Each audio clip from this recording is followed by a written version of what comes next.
നിങ്ങളുടെ ഫേവറേറ്റ് സീരിയലുകൾ ടിവിയിൽ വരുന്നതിന് മുൻപേ സൺ നെക്സ്റ്റ് ആപ്പിൽ കാണാം. ഇനി എല്ലാവർക്കും മുൻപേ കാണൂ.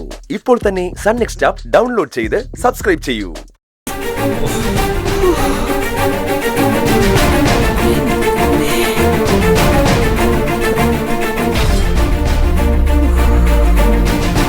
എന്നാലിത് എവിടെ പോയി?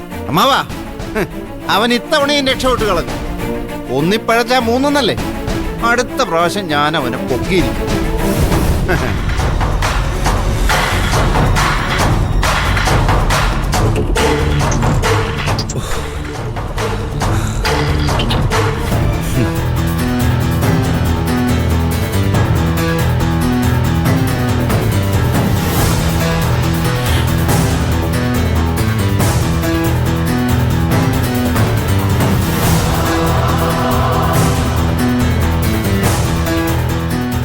അതെ, നിങ്ങൾക്കാർക്കും ഉറക്കമൊന്നുമില്ലേ? കള്ളനാണെന്ന് പറഞ്ഞ് വെറുതെ മനുഷ്യന്റെ ഉറക്കം കളയാൻ വേണ്ടി. അല്ല, ഇവിടെ ആര് വരാനാ? മോനെ ആകാശേ, ചാരുമോളെ കൂട്ടിക്കൊണ്ടുപോയി കിടന്ന് ഉറങ്ങിക്കോ. ഇവിടെ ആരും വരാൻ ഞാൻ നോക്കിക്കോളാം. ബാലനും പോയി കിടന്നോ.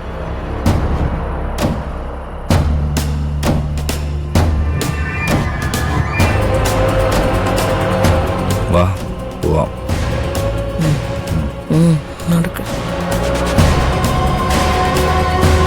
ആകാശേ, ചെന്ന് കിടക്ക്. ശരി അച്ഛാ. ചെല്ലു മോളെ. ഗോവിന്ദമാമ, ഇത് വെച്ചോ ഒരു ധൈര്യത്തിന്. എന്തെങ്കിലും ആവശ്യമുണ്ടെങ്കിൽ എന്നെ വിളിക്കാൻ മറക്കണ്ട. വാ ചുട്ടി.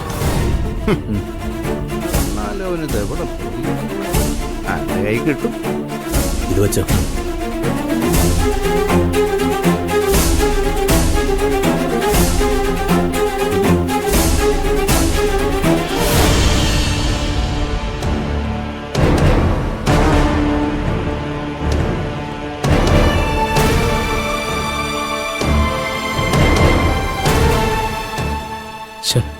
കാക്കോത്തിയോട് മനസ്സിലുള്ളതെല്ലാം പറഞ്ഞ് നല്ലൊരു മൂഡിലെത്തിയതായിരുന്നു. അപ്പോഴേക്കും ഏത് നശിച്ചവനാണാവോ പുറത്തു വന്നത്.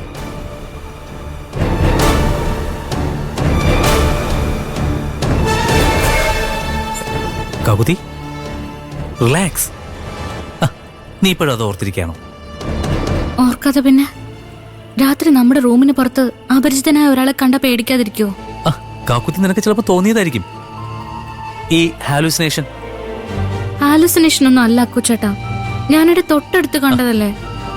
ശരി, അങ്ങനെ ആരോ വന്നു എന്ന് തന്നെ ഇരിക്കട്ടെ. നമ്മളെല്ലാവരും വീടും പറമ്പും മുഴുവനും നോക്കിയില്ലേ? എന്നിട്ട് ആരെയും കണ്ടില്ലല്ലോ. കാക്കുത്തി, ഗോവിന്ദ മാമനടക്കം 5 ആണുങ്ങളുള്ള വീടായത്.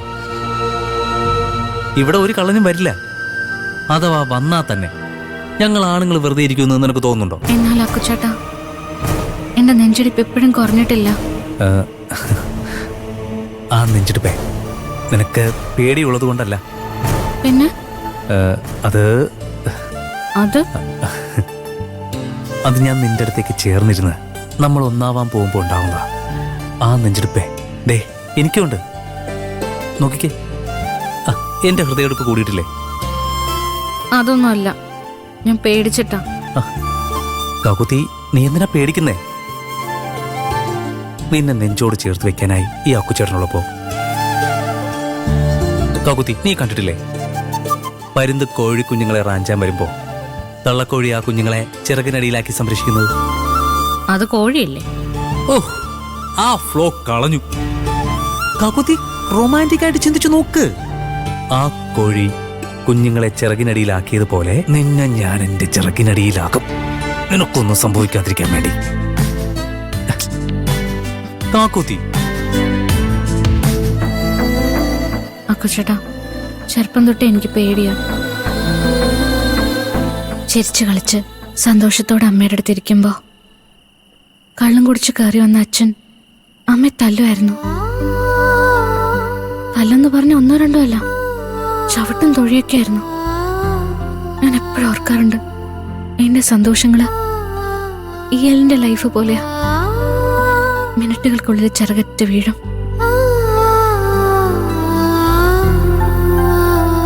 ഭൂമിയില് എനിക്ക് മാത്രമാണ് അക്കുച്ചേട്ട ഇങ്ങനെ. കാക്കുത്തി, അതൊക്കെ കഴിഞ്ഞ കാര്യങ്ങളല്ലേ. ഇങ്ങനെയുള്ള ഓർമ്മകളിൽ നിന്ന് റിക്കവർ ആവാനാ ദൈവം നമുക്ക് മറവി തന്നിട്ടുള്ളത്. പക്ഷെ ആ ദൈവം എനിക്ക് ആ മറവി തന്നില്ല കുച്ചേട്ട. എല്ലാം ഇപ്പോഴെന്റെ കൺമുന്നിലുണ്ട്. അമ്മയുടെ മരണം വരെ.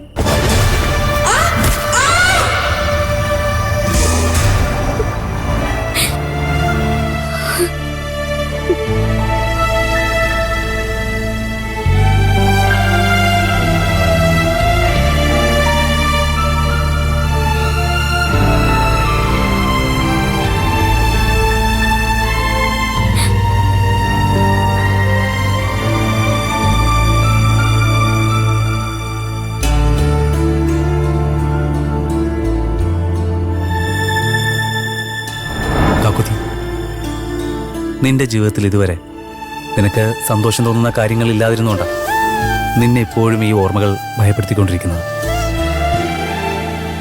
ഇനി നിന്റെ ജീവിതത്തിൽ ആ ഓർമ്മകൾക്ക് സ്ഥാനമില്ല. നിനക്ക് ഓർമ്മിക്കാൻ നല്ല ഓർമ്മകൾ ഞാൻ കാത്തുവച്ചിട്ടുണ്ട്. നീയും ഞാനും നമ്മുടെ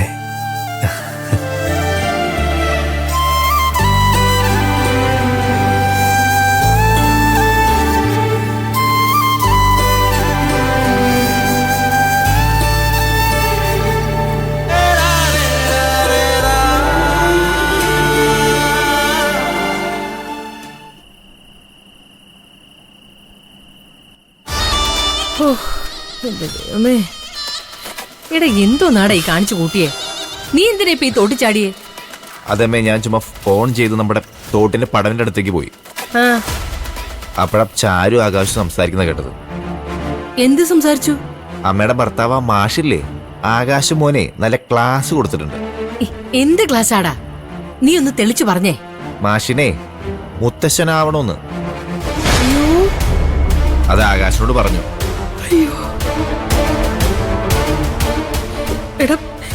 എന്നിട്ട് എന്തായെന്നൊന്ന് പറ. എന്നിട്ടെന്ത്, ബാക്കി അവരെന്താ പറയുന്നത് കേൾക്കാൻ വേണ്ടി ഞാൻ ബെഡ്റൂമിന്റെ ഡോറിന്റെ അടുത്ത് പോയി കാതോർത്ത് നിൽക്കുമായിരുന്നു. എന്താ അവര് പറഞ്ഞേ? പിന്നെ പറയാനൊന്നുമില്ലല്ലോ, തയ്യാറെടുപ്പല്ലേ മാഷിനെ മുത്തശ്ശനാക്കാനായിട്ട്. അയ്യോ, അവര് ചിരിച്ച് കളിച്ച് വന്ന് ഡോറ് തുറന്നു. ഞാൻ തോട്ടിൽ പോയി, അത്രേ ഉള്ളൂ.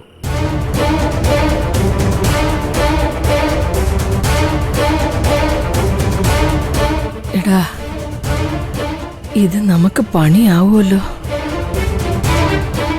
അവനോ അവളോ അടുക്കരുത്.